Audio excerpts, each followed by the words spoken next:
Oh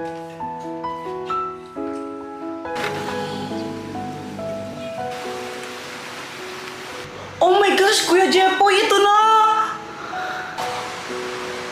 Balitang-balita sa radyong sira. Dahil sa malalakas na pag-ulan, suspendido na po ang mga klase. Uulitin ko po, wala pong pasok.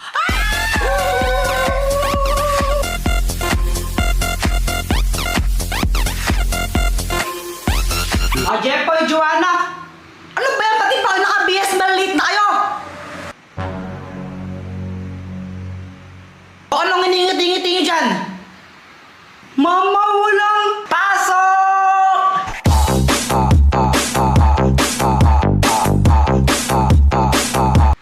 Ay, wow, saya nyo ha? Siyempre, walang pasok eh. Sino bang di sasaya doon? Tama ka dyan, kuya. O siya, matulog na kayo ulit.